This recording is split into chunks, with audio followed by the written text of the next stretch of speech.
wabarakatuh. Selamat siang dan salam sejahtera untuk kita semua. Yang terhormat Dr. Erwin Salpariansi, MPD, selaku dosen pengampu mata kuliah seminar proposal. Pada kesempatan kali ini saya akan mempresentasikan proposal saya dengan judul Kajian Pragmatik Analisis Deksis pada Cerpen Wabah karya Rizky Turama dan kawan-kawan serta implikasinya terhadap pembelajaran berbahasa. Perkenalkan, saya Aci Suania dengan NIM 222221007. Adapun pokok pembahasan saya yaitu bab 1 pendahuluan, bab kedua yaitu kajian teori, dan bab 3 yaitu metodologi penelitian. Selanjutnya yaitu bab 1 ada pendahuluan membahas tentang latar belakang. Bahasa adalah sebuah alat ucap untuk berkomunikasi yang keluar dari alat ucap berupa simbol atau pernyataan. Pembelajaran berbahasa merupakan belajar tentang berbahasa dengan baik dan benar. Dalam berkomunikasi ataupun berproses pembelajaran formal, bahasa juga dapat dituangkan sebagai karya tulis. Bahasa yang digunakan dalam penulisan perlu diperiksa lebih detail. Bahasa sangat erat kaitannya dengan sastra karena salah satu sarana untuk mengungkapkan maksud dan tujuan penulisan, yaitu melalui bahasanya sendiri yang masing-masing memiliki karakteristiknya sendiri. Pragmatik sendiri adalah cabang dalam ilmu linguistik atau ilmu yang membahas tentang tataran melalui bentuk, konteks penuturannya ataupun mitra tutur. Alasan saya mengambil judul tersebut adalah karena banyaknya kalangan masyarakat pada umumnya untuk pencinta karya sastra yang kurang memahami atau banyak yang belum paham terkait dengan kajian pragmatik khususnya pada jenis deksis. Penelitian ini mencoba meneliti pada salah satu cerpen terkait wawasan mengetahui mengenai pragmatik dan memberikan gambaran kajian dengan mengimplikasikannya dalam berbahasa, yaitu dengan sebuah penelitian dengan judul Analisis Deksis pada kumpulan cerpen wabah karya Rizky Turama dan kawan-kawan serta implikasinya terhadap pembelajaran berbahasa Indonesia. Selanjutnya, kajian relevan. Kajian relevan merupakan penelitian relevan yang berkaitan dengan topik pembahasan yang dianalisis atau dikaji serta di dalamnya terdapat isi yang berkaitan satu sama lain. Yang pertama yaitu ada penelitian yang dilakukan oleh Ayu Mutia dan kawan-kawan dalam jurnal ilmiah semantik, dan penelitiannya berfokus pada analisis cerpen yang berjudul Analisis Deksis Cerpen Bila Semua Wanita Cantik karya Terelie. Berdasarkan identifikasi masalah terdapat kesamaan dari penelitian Ayu Mutia dengan peneliti kali ini, yaitu sama-sama menganalisis tentang deksis, tetapi yang dilakukan oleh peneliti dikaitkan dengan pembelajaran. Yang kedua yaitu ada penelitian yang dilakukan oleh Saidila Nurrahmi, skripsi yang penelitian berfokus pada analisis deksis dalam novel Rumah Bunuh Diri karya Ainun Nisa dan relevansinya terhadap pembelajaran bahasa Indonesia di SMA. Berdasarkan identifikasi masalah, terdapat perbedaan peneliti yang bersumber pada cerpen, sedangkan peneliti terdahulu bersumber pada novel tetapi sama-sama meneliti tentang deksis.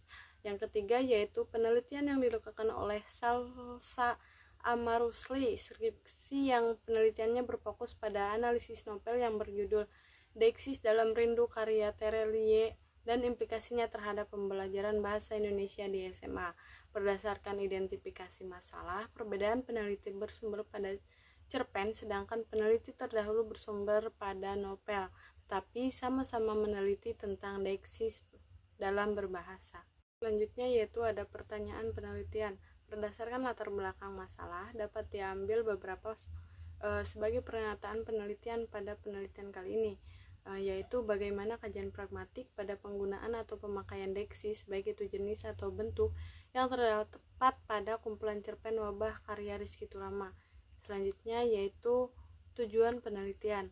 Tujuan penelitian ini yaitu dapat mengidentifikasi pemakaian deksis baik itu jenis atau bentuk yang terdapat pada kumpulan cerpen wabah karya Rizky Turama dalam kajian pragmatik serta implikasinya terhadap pembelajaran berbahasa Indonesia. Selanjutnya, manfaat penelitian. Manfaat teoretis.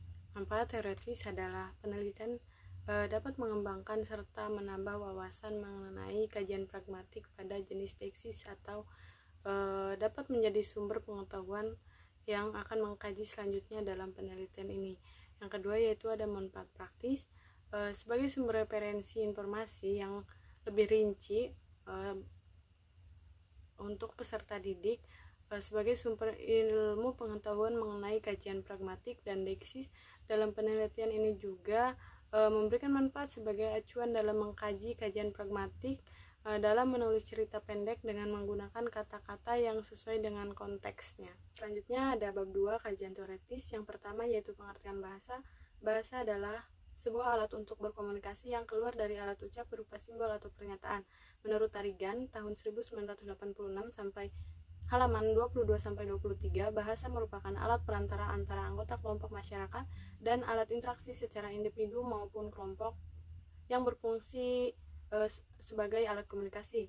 Jadi, bahasa merupakan alat untuk berinteraksi dan komunikasi makhluk hidup untuk mengungkapkan pernyataan dan perasaan terutama pada manusia sebagai makhluk sosial. Bahasa yang kedua yaitu ada kajian pragmatik. Pragmatik sendiri adalah cabang ilmu dalam linguistik atau ilmu bahasa yang membahas tentang tuturan melalui bentuk konteks menuturnya atau mitra tutur. Adapun menurut Soehartono tahun 2020 halaman 10, pragmatik pada prinsipnya mencakup 3 kata kunci, diantaranya studi, maksud, dan tuturan. Studi berkaitan dengan kajian ilmu linguistik, maksudnya yaitu berkajian dengan apa yang dimulai dan diinginkan penutur dengan tuturannya dalam bentuk konteks.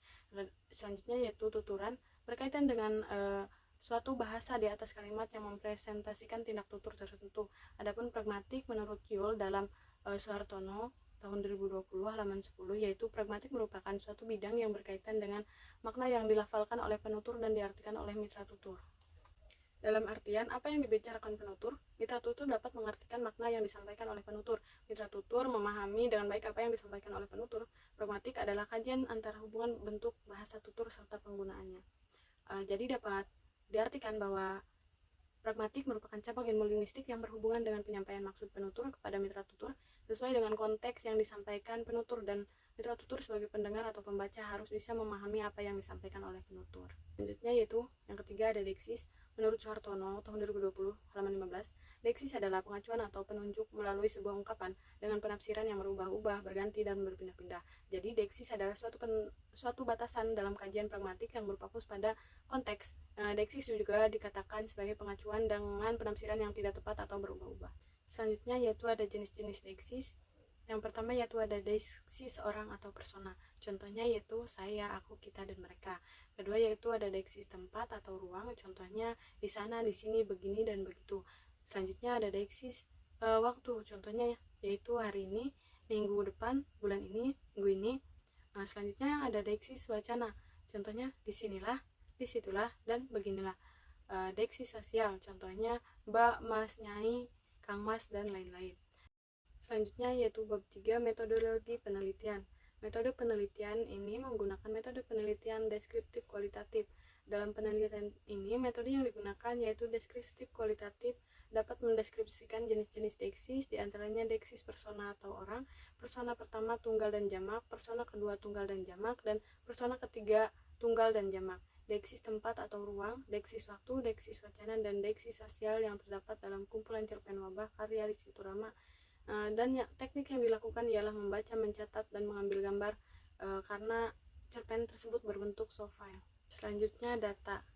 Data yang digunakan pada penelitian kali ini ialah berupa kata yang terdapat dalam kalimat yang mengandung unsur-unsur deksis yang ada pada kumpulan cerpen wabah karya Rizky Turama. Sumber data penelitian pada kali ini yaitu menggunakan sumber data berupa kata yang terdapat pada kalimat yang mengandung unsur-unsur deksis yang terdapat pada kumpulan cerpen wabah karya Rizky Turama. Selanjutnya yaitu teknik pengumpulan data. Dalam mengumpulkan data, teknik analisis kali ini ialah membaca serta mencari kalimat yang mengandung unsur deksis serta men-screenshot hasil data yang ada pada kumpulan cerpen wabah karya Rizky Turama dan mendeskripsikan hasil data yang ditemukan yang terdapat unsur deksisnya. Selanjutnya yaitu ada teknik analisis data. Teknik analisis data merupakan tahapan yang dilakukan oleh peneliti agar dapat menyimpulkan hasil dari permasalahan. Teknik dalam pengumpulan data ini yaitu membaca, menyimak, dan mencatat serta mendokumentasikannya dalam bentuk screenshot. Mungkin itu yang dapat saya presentasikan. Kurang lebihnya mohon maaf. Wassalamualaikum warahmatullahi wabarakatuh. Terima kasih.